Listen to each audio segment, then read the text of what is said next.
నమస్కారం గురుగారు. ఓం శ్రీ మహాగణాధిపతయే నమః. గురుగారు, తిరుపతిలో వెంకటేశ్వర స్వామి వారు కళ్ళు మూసుకొని ఉంటారని చెప్పి అంటుంటారు కదా, నిజంగా ఎందుకు స్వామివారు కళ్ళు మూసుకొని ఉంటారు? దాని వెనకాల ఏదైనా ఆంతర్యం ఉందంటారా? తప్పకుండా అమ్మా. ఓం నమో వెంకటేశాయ. తిరుమల యావత్ ప్రపంచానికి ఆధ్యాత్మిక రాజధాని. కోటాను కోట్ల మంది భక్తులు అక్కడికి వెళ్తూ ఉంటారు. ఆయన కళ్ళు మూసుకోవడానికి గల కారణం ఏమిటి అంటే జరిగేటువంటి పాపాలని చూడలేక. ఎందుకంటే భగవంతుడి దగ్గరికి వెళ్ళేటువంటి వాళ్ళలో 100కి 99 మంది పాపాత్ములే వెళ్తారు. అంటే పాపం చేశాను, పాపం నుంచి నిష్కృతి కావాలి అని వెళ్ళేవారు. కోపాలు వస్తాయి చాలామందికి నేను విషయం చెప్తే. లేదా నేను ఇంత సంపాదించాను, నీకు ఇందులో ఇంత వాటా ఇస్తా, హుండీలో ఇంత వేస్తా, లేదా ఈ పాపాలు నేను చేశాను, నాకు ఇది వస్తే నీకు నా జుట్టు ఇస్తా. నీ జుట్టు ఇవ్వడం నాకేమైనా లాభమా? వ్యాపార సద్మత అదంతా వేరు. నిజంగా ఈ జుట్టు ఇవ్వడం ఇదంతా భగవంతుడికి ముందు నుంచి ఆచారంలో ఎక్కడైనా ఉందా? మానవులు సృష్టించిందేనా? మానవుల నుంచి వచ్చింది అమ్మ ఇదంతా కూడా, ప్రతి ఒక్కదానికి కూడా. అంటే ఏమవుతుందంటే నాకు ఈ కష్టం వచ్చింది, కష్టం నెరవేర్చిందంటే నీకు ఇస్తే జుట్టు మళ్ళీ వస్తుంది కదండి. స్వార్థం అక్కడ కూడా. నీకు ఒక్కసారి తిరుమల వెళ్ళి గుండు చేయించుకుంటే నీకు మళ్ళీ నెత్తి మీద ఒక్క వెంట్రుక మొలవదంటే గుండు చేయించుకుంటారా? ఎవరు చేయించుకోండి. మరి స్వార్థం కదా. స్వార్థమే. అంటే భగవంతుడితో కూడా బేరాలే ఆడుతున్నాం మనం. భగవంతుడితో కూడా స్వార్థంతో ఉన్నాం తప్ప భక్తిగా ప్రేమగా ఎక్కడ మనం లేము. రెండు, భగవంతుని చూడటానికి వెళ్ళేటప్పుడు కూడా ఏడుకొండలవాడ వెంకటరమణ గోవింద గోవింద లోపలికి వెళ్ళి స్వామివారిని చూడగానే మనం ఏం చేస్తామండి? కళ్ళు మూస్తాం. ఇంకెందుకు చూస్తాం? అక్కడికి దివ్యమంగళ రూపాన్ని కనులారా చూడాలి. రూపాన్ని పైనుంచి కింద వరకు, కింద నుంచి పై వరకు కూడా దివ్యమంగళ విగ్రహాన్ని చక్కగా వీక్షించాలి. ఆ వీక్షించుకుని దగ్గరికి కళ్ళు మూసుకుని కళ్ళుండి దేనికి ఇంకా? అంటే నువ్వు ఏ రకంగా అయితే కనుక భగవంతుడి దగ్గరికి వెళ్ళి ఆ భగవంతుడి యొక్క రూపాన్ని నువ్వు చూడలేక కళ్ళు మూసుకుంటున్నావో, అదే రకంగా మీరందరూ చేసేటువంటి నికృష్టమైన చేష్టలు చూడలేక ఆయన కూడా అలా కళ్ళు మూసుకుని ఉండిపోయాడు. అంటే ఆయన కళ్ళు మూసుకున్నంత మాత్రం మన చేష్టలు ఆయనకు తెలియదు అంటారా? తెలుసు. మరి ఎందుకు మూసుకోవడం? అందుకని గురువారం రోజు నాడు ఆ నామ విధానంలో సగం సగం ఉంటాయి. కొంచెం ఒక మోస్తరు జాగ్రత్తగా ఉంటారు. ఏదన్నా స్వామివారు చూస్తున్నాడు, ఇబ్బంది పడతాం, మనం ఇబ్బందులు పడతామని కొంచెం 100కి 10% జాగ్రత్తగా ఉంటారు. అంటే ఆ భయమైన ఒక మోస్తరు ఉందమ్మా. మిగిలిన రోజుల్లో కళ్ళు ఆయన మూసుకోవడం కాదు, వీళ్ళు మూసేస్తారు. ఆయన చూస్తున్నారు, తప్పులు మీరు చూడొద్దు అని వీళ్ళు మూస్తారా? నీ కళ్ళు మూస్తాం, మా తప్పులు మేము చేస్తాం అనే రీతిలో అవన్నీ కూడా అక్కడ జరుగుతున్నాయి. ఎందుకంటే ఇక్కడ ఏది కూడా మనం భగవంతుని నిందించడానికి ముందుంటాం. ఇందులో మీకు ఒక విషయం చెప్తా. ఎన్నో రకాల విధ్వంసాలు జరుగుతున్నాయి దేవాలయాల మీద.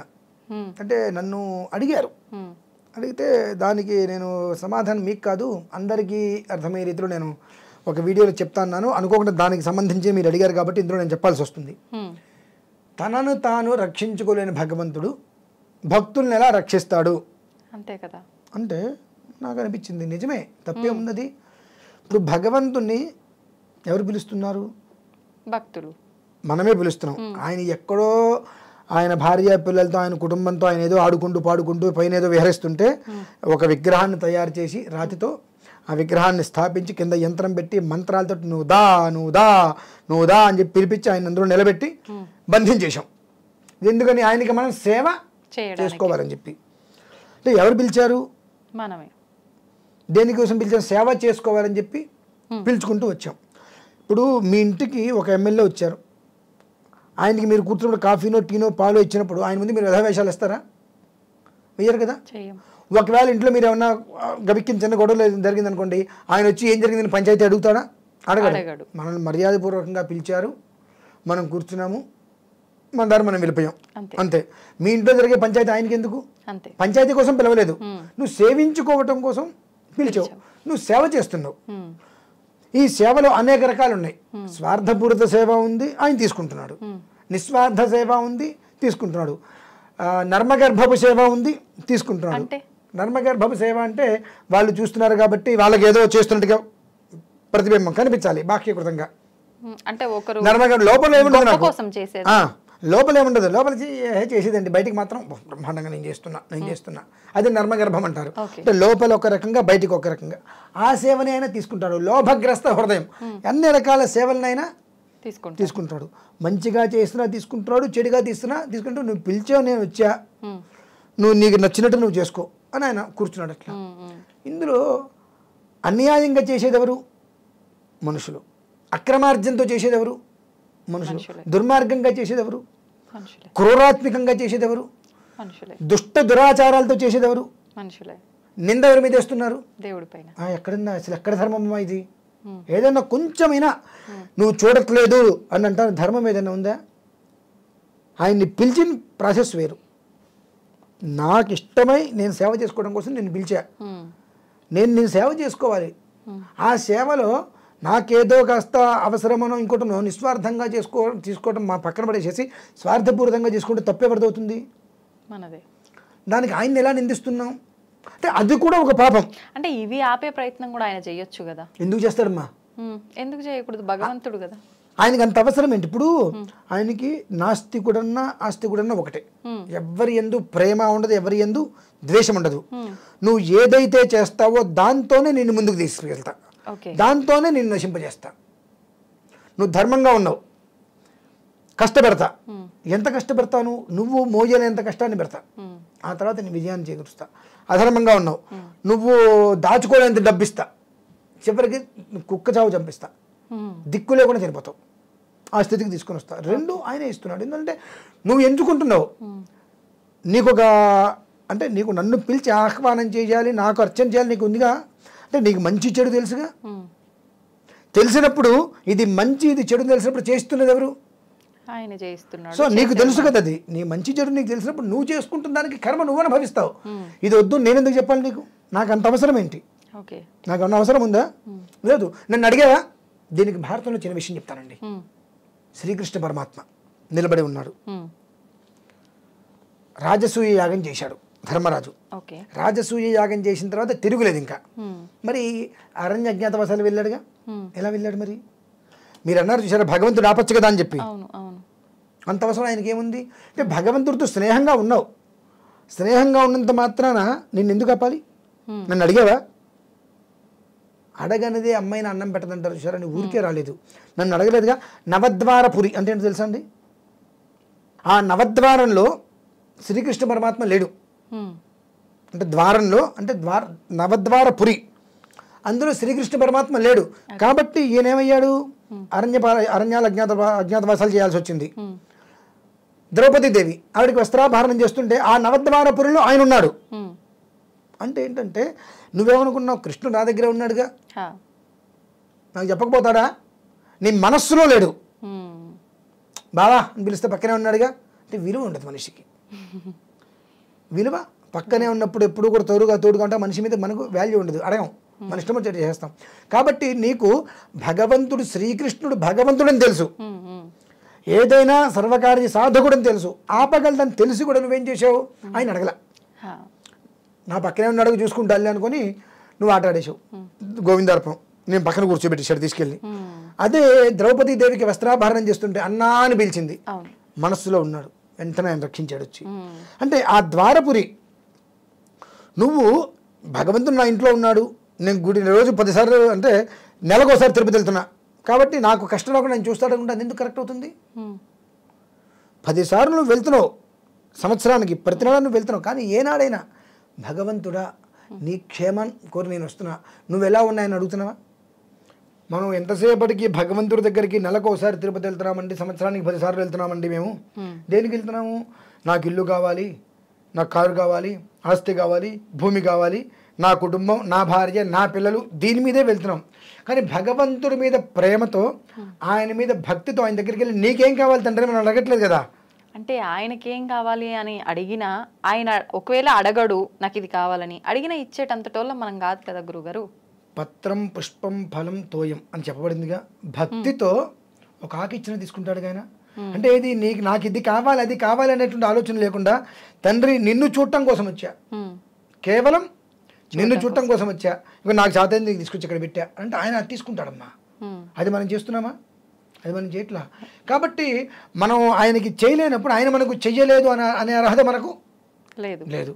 అన్ని దరిద్ర పనులన్నీ మనమే చేస్తున్నాం, వ్యధావేషాలన్నీ మనమే చేస్తున్నాం. ఆయన అక్కడ రాయిలాగా కూర్చోబెట్టాం, నువ్వు అక్కడ కూర్చో అన్నాం, కూర్చున్నాడు ఆయన, స్టాచ్యూ అన్నాం, నిలబడిపోయాడు ఆయన. మన అన్నీ మనం చేసేసుకుంటూ మనం చూడట్లేదు, పట్టించుకోవట్లేదు, దానికి అవసరం ఏముంది అసలు? పిలిచింది మనం, కూర్చోబెట్టింది మనం. ఆయన్ని ఉన్నాడు మనం కూర్చోబెట్టామో మర్యాద లేకుండా మన ఇష్టం వచ్చినట్టు మనం చేసుకుంటాం. ఆయనకి అది అవమానమా కదా? ఆయన అక్కడ ఉంటాడు, మరి ఆ రాయి ఉంటుంది అక్కడ, ఆ విగ్రహంలోంచి ఆయన వెళ్ళిపోతాడు కదా. ఆయన వెళ్ళిపోతే రాయి అవుతుంది, ఆయన ఉంటే విగ్రహం అవుతుంది. ఆయన వెళ్ళిపోతాడు, ఇక ఆయన ఉంటే ఎంత లేకపోతే ఎంత, మన ఇష్టం వచ్చినట్టు మనం చేస్తున్నప్పుడు. కాబట్టి మనం చేసేటువంటి నీతి మాలిన పనులకి భగవంతుడిని నిందించడం కరెక్ట్ కాదు, అదొక మహాపాపం మళ్ళీ.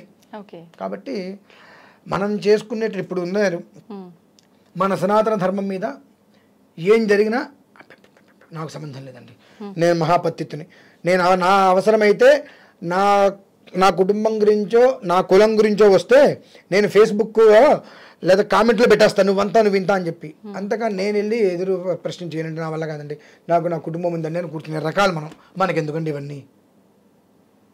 ఎంతసేపటికి కూడా మనం ఒక మాట అంటే, మన ఇంటికి పాలవాడు వచ్చాడు అనుకోండి, పాలవాడిని మనం తిడతాం. కూరగాయల తన దగ్గరికి వెళ్ళి ఇంకో కుసరై ఇంకో టమాటా ఇవ్వు, 50 రూపాయల కిలో, 45 చేసుకో, ఈ 5 రూపాయలు వాడేదో బ్రతికేసినట్టుగా, మనకేదో పేదవాళ్ళు అయిపోయినట్టుగా వాడి దగ్గరికి వెళ్ళి పొట్లాడతాం. అదే కిలో టమాటాలు రిలయన్స్లోకి వెళ్ళి తీసుకుంటే ఆ కిలో పైన 40 గ్రాములు అంటే 40 గ్రాములు కూడా వాడు చచ్చినట్టు ముక్కు పిండి వదిలి చేస్తాడు. వాడి దగ్గర నోరు మూసుకొని బయటకు వస్తాం. కాబట్టి మనం ఏం మాట్లాడినా ఎదురు తిరిగి మాట్లాడుకునే వాడి మీద మాత్రమే మనం ప్రతాపాలు చూపిస్తాను తప్పితే, కాస్త ఎదురు తిరిగి మాట్లాడతాడు అనుకుంటే ముందే నోరు మూసుకొని పక్క కూర్చునే రకాలు మనం. కాబట్టి భగవంతుడు తిరిగి మాట్లాడు కాబట్టి ఆయన అక్కడ కూర్చోబెట్టి ఆయన అనేక రకాలుగా అవమానిస్తూ మన ఇష్టం వచ్చినట్టు మనం చేసుకుంటున్నాం. కాబట్టి ఆయన వెళ్ళిపోయాడు, అక్కడ లేడు. ఎందుకుంటాడు? ఇందాక మిమ్మల్ని ఒక ప్రశ్న అడిగా, మీ ఇంటికి ఒక మనిషిని పిలిచి, పెద్ద మనిషిని పిలిచి ఆయన ముందు మీరు వ్యవహారాలు చేసుకుంటే ఆయన ఉంటాడా? ఆపుతాడా? మరి ఒక మనిషి ఇంట్లోకి పిలిచి అతనికి ఏదో మర్యాదలు చేసుకుంటూ మనం ఏదో చిన్న విషయం వస్తే ఆయన లేనిపోయిందని చెప్పి ఆయన ఒకటి మౌనంగా ఉంటాడు, లేదంటే పక్కకి వెళ్ళిపోతాడు. అటువంటి భగవంతుడిని పిలిచిన తర్వాత అంటే అందరికీ రాజేగా ఆయన పెద్దవాడిగా, రాష్ట్రపతి కూడా నమస్కారం పెట్టగలిగిన వ్యక్తిగా భగవంతుడు. మరి ప్రపంచంలో అందరూ నమస్కారం చేస్తారు, అంత గొప్పవాడిగా అటువంటి వ్యక్తిని పిలిచి నువ్వు నీ ఇష్టం వచ్చేది చేస్తున్నావు అంటే ఆయనకు అవసరం ఏందమ్మా? కాబట్టి తప్పది. గురువుగారు, తిరుమలలో వెంకటేశ్వర స్వామి వారు పురుష రూపధారణలో కాకుండా స్త్రీ రూపధారణలో ఉంటారు, వస్త్రధారణ అంతా కూడా అలాగే ఉంటుంది అని చెప్పి వింటూ ఉంటాము. ఎందుకని అలా? స్వామివారు అక్కడ మామూలుగా వచ్చి ఒక మూర్తి భవంగానే ఉన్నారు. ఎప్పుడు కూడా అమ్మవారి దగ్గరికి కిందకి వస్తూ పైకి వెళ్తూ ప్రశాంతంగా పూజలు అందుకుంటూనే ఉన్నారు. కానీ కొన్ని కారణాల రీత్యా అక్కడ యంత్ర ప్రతిష్టను అనుసరించి ఆ విధానం ఉంటుందమ్మా. ఏదైనా సరే ఏ మూర్తి అయినా అక్కడ యంత్ర స్థాపన ఏదైతే గట్టి ఘనంగా ఉంటుందో దాన్ని అనుసరించి మూర్తి రూపం మారుతూ ఉంటుంది, రూపాంతరం చెందుతూ ఉంటారు. ఆది శంకరాచార్య స్వామి వారు అక్కడ శ్రీ యంత్రాన్ని ప్రతిష్ఠ చేశారు. ఆ శ్రీ యంత్రం ఉంటే ఎవరు? లక్ష్మీదేవి, శక్తి స్వరూపం. అందుకనే యావత్ భారతంలో ఎక్కడైనా వెంకటేశ్వర స్వామి వారికి శనివారం అభిషేకం చేస్తారు, అక్కడ మాత్రమే శుక్రవారం అభిషేకం చేస్తారు. అంటే సాక్షాత్తు అక్కడ అమ్మవారు కొలువై ఉన్నారు, శక్తి అనేటువంటిది ప్రజ్వలిస్తుంది, ప్రజ్వలింపబడుతుంది అనేటువంటిది. ఆ ఒక శ్రీ అనేటువంటిది ఏదైతే చక్రం ఉందో ధనానికి ఇంధనం కదమ్మా అది. దానికి చేసేటువంటి ఆరాధన అనేటువంటిది అమోఘంగా ధనాన్ని ఆకర్షిస్తుంది. ఆ ఆకర్షణ అనేటువంటిది లక్షల మందికి భోజనం దొరుకుతుంది, కోట్ల మందికి అభయం దొరుకుతుంది. అంటే స్త్రీ లేనిదే పురుషుడు దేనికి పనికిరాడు. అక్కడ స్త్రీ లేనిదే పురుషుడు దేనికి పనికిరాడమ్మా. శక్తి స్త్రీ. అది అంతకుముందు మామూలుగా స్వయంవారు ఒక్కరే ఉన్నప్పుడు కూడా నార్మల్గా ఒక విధానం నడుచుకుంటూ వచ్చేది. ఎప్పుడైతే అది అక్కడ శక్తి అనేటువంటిది లేదు అనేటువంటిది గ్రహణకు వచ్చిందో, అంటే ముందు స్వామివారు ఉన్నారు, తర్వాత స్థాపించినప్పుడు స్త్రీకి అమ్మవారు శక్తి యంత్రాన్ని స్థాపించారు, స్త్రీ యంత్రాన్ని స్థాపించారు. ఎప్పుడైతే అక్కడ శక్తి అనేటువంటిది లేదో, అంటే చూడండి నార్మల్గా కూడా ఒక పిల్లవాడికి వివాహం కాకుండా 1-2 సార్లు ఇంటికి వస్తే మూడోసారి కొంచెం ఆలోచిస్తారు, పదే పదే రానివద్దు అని అంటారు. వివాహం అయిన తర్వాత దంపతులుగా వస్తే ఓకే, కానీ దంపతులుగా లేకపోతే కొంచెం ఆలోచిస్తూ ఉంటారు. దంపతులుగా వస్తే 2 రోజులు ఉన్నా పెద్దగా పట్టించుకోరు. దంపతులుగా లేకపోతే సాయంత్రం ఇద్దరికి వీడు ఎప్పుడు వెళ్ళిపోతాడా అంటే రకరకాల ఆలోచనలు ఉంటాయి. ఏ స్థితిలో ఏ మనిషి ఎలా ఉంటారో తెలియదు. అంటే ఆ పురుషుడికి ఒక్కడికి ఎప్పుడూ కూడా విలువ ఉండదు. ఎందువలనంటే అనేక రకమైన మనస్తత్వాలు ఉంటూ ఉంటాయి. అది మంచికి దారి తీయచ్చు, చెడుకు దారి తీయచ్చు. కాబట్టి పురుషుడికి ఎప్పుడూ కూడా విలువ అనేటువంటిది సింగిల్గా ఉండదు. శక్తి స్వరూపంగా ఉండేటువంటిప్పుడు దంపతులుగా వస్తే రండి అంటారు. ఒక్క పురుషుడు వస్తే వాడికి బట్టలు పెట్టరు, మొహాన్ని బొట్టు పెట్టరు. దంపతులుగా వస్తే అమ్మాయికి బొట్టు పెట్టి జాకెట్ మొక్కిస్తారు. వీడి మొహాన్ని బొట్టు పెట్టకపోయినా ఏమి ఇవ్వకపోయినా ఖర్చు ఇవ్వకపోయినా వీడికి జాకెట్ మొక్కిస్తారు. అదొక వాల్యూ. శక్తి అంటే అదేనండి, ఆకర్షించేటువంటి విధానం, ఆనందాన్ని పెంచేటువంటి విధానం, అంతకు మించి యోగాన్ని ఇచ్చేటువంటి విధానం శక్తి అని అంటే. ఇది కాదు అనేటువంటిది ఉండదు. అది లేదు అనేటువంటి కారణం చేత ఆది శంకరాచార్య స్వామి వారు శ్రీయంత్రాన్ని ప్రతిష్ఠ చేసిన తర్వాత పూర్తిగా అక్కడ అమ్మవారు అయిపోయాడు ఆయన. అంటే ఇప్పుడు ఉమామహేశ్వరుడు ఎలా అయితే ఉంటారు, అర్ధనారీశ్వరుడులాగా తానే నేను తానే ఆయన నిలబడిపోయాడు అక్కడ. కాబట్టి ఆ రోజు నుంచి కూడా శుక్రవారం స్వామివారికి అభిషేకం చేయడం అనేటువంటిది, లక్ష్మీ హృదయం అనేటువంటిది తీసుకోవడం కానీ అవన్నీ ఎందుకు జరుగుతున్నాయంటే సాక్షాత్ అక్కడ ఉన్న అమ్మవారే. ఆ అమ్మవారు అక్కడ ఉన్నారు కనుకనే అందరికీ కూడా ఆ స్థితిలో భుక్తి జరుగుతుంది, ముక్తి లభ్యమవుతుంది. కోపం కూడా ఆవిడకి అంతే ఉంటుందండి, సాధ్యమైనంతవరకు ఆవిడ శాంతిగానే ఉంటుంది. అందుకని రకరకాల ప్రసాదాలు అనేటువంటిది పెడుతూ ఎప్పటికప్పుడు శాంతింపజేస్తూ ఉంటారు. పానకాలు లక్ష్మీనరసింహ ఉన్నారు మంగళగిరిలో, పానకం పోస్తూనే ఉంటారు. కింద అగ్నిపర్వతం లావా, ఆ పైన పానకం పోస్తూ ఉంటే మీరు ఇంత గ్లాసులో తీసుకెళ్ళండి, సగం అయిపోగానే సగం కక్కి బయటికి ఇచ్చేస్తారు స్వామివారు తీర్థంగా. గొప్ప విశేషం అది. ఇంత తీసుకెళ్ళండి, సగం ట్యాంక్ తీసుకెళ్ళండి, అంటే ఫుల్ ట్యాంక్ తీసుకెళ్తే సగం ట్యాంక్ సగం ఇచ్చేస్తారు బయటికి. ఆయన విగ్రహం పైన పోస్తారా? విగ్రహం నోట్లో పోస్తారండి. నోట్లో ఇంత నోరు ఒక్కటే కనిపిస్తుంది స్వామివారికి. ఆ నోట్లో పోస్తూ ఉంటే మన కళ్ళ పైనుంచి పోస్తూ ఉంటారు. తాగి ఆయన సగం అయిపోగానే బయటికి కక్కేస్తాడు ఆయన, ఇక చాలు అని అక్కడికి. అట్లా ఆ లావా అనేటువంటిది ఎప్పటికప్పుడు చల్లార్చడం కోసం. అలానే అమ్మవారికి ఆగ్రహం రాకుండా ఉండటం కోసం రకరకాల ప్రసాదాలు, జిలేబీలు అని రకరకాల దోశలు, చాలా దోశలు కూడా టిఫిన్లు తినే భగవంతుడు దేవుడు. దోశ ప్రత్యేకంగా ఉంటాయి అన్నీ కూడా. ఆ దోశ ప్రసాదం కానీ జిలేబీ కానివ్వండి చాలా విశేషంగా ఉంటుంటాయి అక్కడ. గురువారం కొన్ని ఒక్కొక్క వారం ఒక్కొక్కటి పెడుతూ ఉంటారు. ఆ రకరకాల ప్రసాదాలు ఎందుకు పెడుతూ ఉంటారంటే ఎప్పుడూ కూడా శాంతి అంటే ఉగ్రం రావద్దు అని. ఆవిడికి ఉగ్రం వచ్చిందా త్రిజగన్మోహిని మొత్తాన్ని భస్మం చేసి కూర్చోబెడుతుంది. ఇప్పుడు రాబోతుంది, మనం చూడబోతున్నాం ఎప్పుడు త్వరలో. తిరుమల ప్రక్షాళన అమ్మవారికి ఆగ్రహం కలిగింది.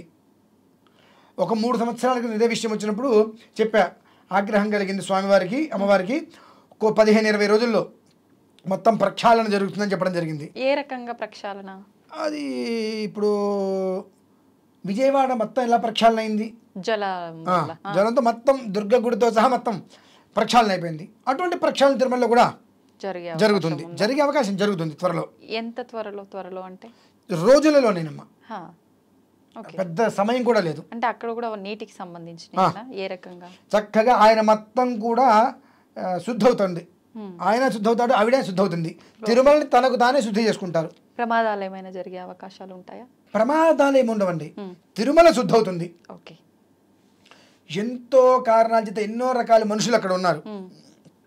అందరూ చేసిన అకృత్యాలకి ఒక మాటగా చెప్తాను, వ్యభిచారం తప్ప అన్నీ నడిచినాయమ్మా తిరుమల కొండ మీద. నాకు తెలుసు ప్రత్యక్షంగా. నేను ఎప్పటికప్పుడు తిరుమల వెళ్తూ ఉంటా. ప్రత్యక్షంగా అంటే మీరు చూసారా? అవును, అందుకనే చెప్తున్నా, ఎప్పటికప్పుడు నేను తిరుమల వెళ్తూనే ఉంటా. తిరుమల వెళ్ళినప్పుడు అక్కడ నార్మల్గా ఉండేటువంటి వాళ్ళతోటి కొంతమంది అట్రాక్షన్ కావాలని చెప్పి ఇక్కడ విధానాలు ఎట్లా ఏదో ఒకటి చూసినాను అదేంటంటే వాళ్ళు చెప్పేటువంటి ఉంటుంటాయి. వీళ్ళు పదోన్నతులుగా ఎట్లా జరుగుతుంది, ఏంటి, ఏ వ్యవహారాలు చేసుకుంటారు అనేటువంటి విషయాలని కూడా. అంటే పాపం పండే రోజులు ఉన్నాయి. శిశుపాలుడు 100 తప్పులు చేసిన తర్వాత శిరశ్ఛేదం ఎలా అయిందో అలా పాపం పండే రోజులు ఉన్నాయి. అమ్మవారికి కూడా ఆగ్రహం అనేటువంటిది వస్తుంది. ఆగ్రహో దగ్ధో ఉన్నప్పుడు జనాలకి ఏమి ఇబ్బంది పెట్టందమ్మా, తనను తాను ఒకసారి మళ్ళీ శుద్ధి చేసుకుంటుంది. ఆ తర్వాత మళ్ళీ ఇటువంటి ప్రక్రియ చేస్తే జనాన్ని శుద్ధి చేస్తుంది. ఆ రోజు మనం చూడబోతున్నాం. స్త్రీ అంటేనే శక్తి, మనం ఎప్పుడు ఆడకూడదు. ఎంత జాగ్రత్తగా కాపాడుకుంటూ వస్తే అంతగా మన మీద కరుణ చూపిస్తుంది. అలా కాదు అని అనుకుంటే ఆ శాపం కానీ, ఆ ప్రభావం కానీ, ఆ ఆగ్రహం కానీ, మృతజీవుడు జీవన్మృతుడు అంటే తెలుసా మీకు? మృతజీవుడు జీవన్మృతుడు అంటే, మృతజీవుడు అంటే మనిషి చనిపోయిన తర్వాత కూడా 10 మంది మనస్సులో బ్రతకటం. జీవన్మృతుడు జీవించడం కానీ వీడు ఎందుకు బ్రతుకున్నాడు బాబు, చేస్తే బాగుండని అనుకోవటం, అటువంటి స్థితి తీసుకొస్తుంది ఆవిడ. ఇప్పుడు తనకు తాను మొత్తం శుద్ధి చేసుకుంటుంది. అంటే శ్రీచక్రరాజ నిలయ శ్రీమత్రిపురసుందరి, సాధ్యమైనంత వరకు ఆగ్రహానికి ఆవిడ లోను కాదు. తగ్గి తగ్గి తగ్గి తగ్గి తగ్గి తగ్గి ఉంటుంది. ఆ స్థాయి దాటిందా ఒక్కసారి నా శక్తిని నీకు రుచి చూపిస్తున్నాను అనకపోతే కరెక్ట్ కాదు. అప్పుడు ఆ రకంగా ఇప్పుడు ఒక వ్యవస్థ నడుస్తుంది. కొండ మొత్తం శుద్ధవుతుంది. ఆ తర్వాత మళ్ళీ చక్కటి వాతావరణం అనేటువంటిది అక్కడ శోభాయమానంగా నడుస్తుంది. అంటే ఇక్కడ శక్తి అంటే కేవలం ఇందాక మనం చెప్పుకున్నాం కదమ్మా, ఇక్కడ స్వామివారు ఉండటం కన్నా అమ్మవారు ఎక్కువ ఉంది. మరి ఇప్పుడు అక్కడ వెళ్ళినప్పుడు అందరం స్వామివారిగానే నమస్కారం చేసుకుంటాం. మన ఆలోచనలు అంతవరకే ఉంటాయి కదా. ఏడుకొండలవాడ వెంకటరమణ గోవింద గోవింద, మన ఆలోచనలు ఎంతసేపటికి అక్కడే ఉంటాయి. ఎందువల్లంటే ఆయన వచ్చి నిలబడ్డాడు, ఆవిడ వచ్చి అనుగ్రహాన్ని ఇచ్చింది. మనం ఎప్పుడూ కూడా అండి తెర వెనక ఉండి మనం నడిపించే వ్యక్తిని మనం మర్చిపోతాం. తెర ముందు కనిపించే వ్యక్తిని మనం ఎక్కువగా గుర్తుపెట్టుకుంటాం. స్వతహాగా తిరుమల వెళ్ళి అక్కడ ఉన్న అమ్మవారిని మనస్ఫూర్తిగా కొలిచినటువంటి వ్యక్తికి స్వామివారు తన వెనక ఇంటికి వచ్చేస్తారమ్మా. ఆ విషయంగా తెలుసా? అందుకని బయటకు రావు. అమ్మవారిని మనస్ఫూర్తిగా కొలిస్తే స్వామివారు ఆ మనిషి వెంట ఇంటికి వచ్చి స్థిరంగా ఉండిపోతాడు. ఇంకా అప్పటి వరకు కూడా కష్టంలో ఉన్నటువంటి మనిషి తెలియకుండా ఏదో ఒక మనిషి రూపంలో దగ్గరకు వచ్చి మనిషిని ఒక స్థితికి తీసుకెళ్తాడు. అదొక యోగం. దాన్ని గమనించడం కష్టమే, తెలుసుకోవడం కష్టమే, ఆచరించడము కష్టమే. అది తెలుసుకోగలిగితే అతని జీవితం చాలా అదృష్టవంతుడవుతాడు. ఆయన లీలలు అంతా ఇంత కదమ్మా, సామాన్యమైన లీలలు కాదు. నేను నీ దగ్గరికి రాను అంటే రప్పించుకుంటాడు. నీ దగ్గరికి నేను వస్తానంటే అస్సలు ఏమాత్రం కూడా రానికుండా చేస్తాడు ఆయన. ఎందుకని అట్లా? నిన్ను రాను అన్నావుగా, ఎందుకు రానున్నావు నువ్వు? నేను నీకేం చేశా? నువ్వు చేసిన ద్రోహం ఏంటి? అంటే నువ్వు పాపం చేసావా? నువ్వు పాపం చేసావు కాబట్టి నన్ను చూడలేకపోతున్నావు. పరీక్షలు పెడతాడా? కాబట్టి మనం వెళ్ళి చూస్తాం. నేను నిన్ను చూస్తా. ఎందుకు చూడాల్సిన అవసరం ఏముంది? నువ్వు నన్ను చూడక్కర్లా. నీ ఇంటి దగ్గర కూడా నేనున్నాగా. నీ ఇంటి దగ్గర గుడి ఉందిగా, ఆ గుడిని పట్టించుకోవట్లా. నువ్వు ఇక్కడికి వస్తావు అంటావు ఇంత ఖర్చు పెట్టుకొని. రాని నువ్వు చేతనైతే ఈ రూపాయి ఆ గుడికి ఖర్చు పెట్టు, అక్కడ అర్చన చేసుకో. నువ్వు నేను నిన్ను చూస్తున్నాగా. అంటే దేవుడు కూడా పంతాలకు పోతాడా? పంతానికే వెళ్ళాలండి. ఎందువల్లనంటే భగవంతుడు అంటే నీ ఇంటి దగ్గర ఉన్నాడు భగవంతుడు కదా. అవును. తిరుమలలో ఉండేది దేవుడా? అంటే ఇక్కడ కొండ మీద నేనే దేవుణ్ణా? మీ ఇంటి దగ్గర వెంకటేశ్వర ఆయన వెంకటేశ్వరుడే కదా. అవి క్షేత్రం కదా, క్షేత్ర దర్శనం. క్షేత్రంలో ఉంది ఆయనే, అక్కడ ఉన్నది నేనే. నువ్వు ఎంతసేపటికి కూడా అక్కడున్న నన్ను నువ్వు పట్టించుకోవట్లా, నీ మనస్సులో ఉన్న నన్ను పట్టించుకోవట్లా, ఎక్కడో ఉన్న నన్ను కోరుకుంటున్నావు. కాబట్టి ఎక్కడో ఉన్న నన్ను నీకెందుకు, నీలో ఉన్న నన్ను నువ్వు చూడు అని అలా తీసుకొని వస్తాడు ఆయన. అమ్మ సామాన్యుడు కదండి. మెలికలు పెడతాడు. అయ్యో, ఆ మెలికలు తట్టుకోవడం కూడా కోడికాళ్ళు కొంగకాళ్ళు అంటారు చూసారు, ఇలా పెట్టుకొని చిన్నప్పుడు చేసేవారు. అది తట్టుకోవడం కూడా కష్టం. సామాన్యుడు కదండి ఆయన. అందుకనే ఎప్పుడూ కూడా తిరుమల నేను 1 సంవత్సరం 12 సార్లు మెట్లెక్కానమ్మా. 1 సంవత్సరం 12 సార్లు మెట్లెక్కా. మొన్న ముక్కోటి ఏకాదశి రోజు మెట్లెక్కా. నీకు నాకు పంతమా ఏంటి? నేను చూసుకో ఎక్కేస్తా, ప్రతి శనివారం 2 శనివారాలకు ఒకసారి మెట్లు ఎక్కేస్తా అన్న. ఎక్కనివ్వలేదా? ఆ తర్వాత మళ్ళీ పడగలడా. ఓకే. నేను అరుణాచలం వెళ్తున్న ప్రతిసారి తిరుమల వెళ్తా. విచిత్రంగా అసలు తిరుమలకి సంబంధం లేకుండా అరుణాచలం వెళ్ళటం మొదలుపెట్టా. అంటే ఆయన ఏమంటే నువ్వు వస్తా అంటే కాదు, నువ్వు రానని చెప్పి నేను పిలిపించుకుంటా. నిన్ను చూడాలి నాకు అనిపించాలిగా. నువ్వు ప్రశాంతంగా ఉంటున్నావు. ప్రశాంతంగా ఉన్నప్పుడు అనవసరమైన విధానాలు జోలికి నువ్వు వెళ్ళొద్దు. చేసుకో. నీకు కష్టం వచ్చిందో నాకు తెలుస్తుందిగా, నేను చూసుకుంటా ముందు. అంటే ఈ మెట్లు ఎక్కటం అనేటువంటిది కూడా ఈ మొక్కులు చాలా దోషం అండి. నాకు స్వామివారి యొక్క రూపం స్వప్న సాక్షాత్కారంలో చెప్పడం కూడా జరిగింది. ఈ మొక్కులు చాలా దోషం. నేను మొక్కుకోవాలంటే మా నాన్నగారు అనుమతి తీసుకోకుండా నేను మొక్కుకోకూడదు. మొక్కుకోవడమే దోషమా? నేను ఇన్నిసార్లు మెట్లు ఎక్కేస్తాను మొక్కుకుంటా. మా నాన్నగారు అనుమతి లేకుండా నేను మొక్కుకుంటే చాలా దోషం. మరి నాన్నగారు లేకపోతే ఇక నాకన్నా పెద్దవాళ్ళు ఎవరు లేరు, అప్పుడు నేను నా ఇష్టం. నా పెద్దవాళ్ళు ఇప్పుడు మా నాన్నగారు లేరు, అన్నయ్యలు ఉన్నారు. అన్నయ్యలు అడగకుండా నేను మొక్కకూడదండి. అంటే ఎవరి కుటుంబాలు ఎవరి వ్యవహారం అయినప్పటికీ కూడా నేను చిన్నప్పుడు ఎత్తుకుని పెంచింది ఎవరు? వాళ్ళే.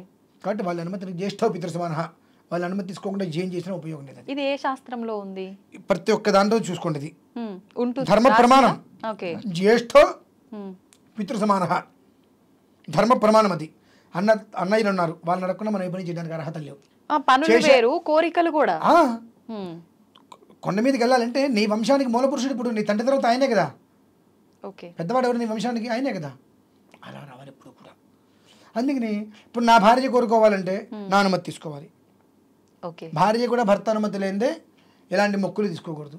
ఇటువంటివన్నీ ఆయన ఒప్పుకుంటూ చూస్తాడు. కాబట్టి మనం ఏదైనా మొక్కేసుకుంటే ఏదో మొక్కుకున్నాలే, మనం మొక్కుకోలేదు కాబట్టి జరిగిన ఇంత ప్రమాదం జరిగింది మనం అనుకోవాల్సిన అవసరం లేదండి. అసలు ఈ మొక్కులకి వెలివే లేదు కనుక దాని గురించి ఇంకొక మనం వీడియో చేసుకుందాం. తప్పకుండా చేసుకోవాలి. నేను అదే అనుకుంటున్నా, మామూలుగా కృష్ణ లీలలు అని చెప్పి మాట్లాడుకుంటుంటాం ఎక్కువ, కానీ స్వామివారికి సంబంధించి కూడా చాలా ఉన్నాయి అయితే మాట్లాడుకోవాల్సినవి. ఖచ్చితంగా మంచి టాపిక్ మాట్లాడుకుందాం.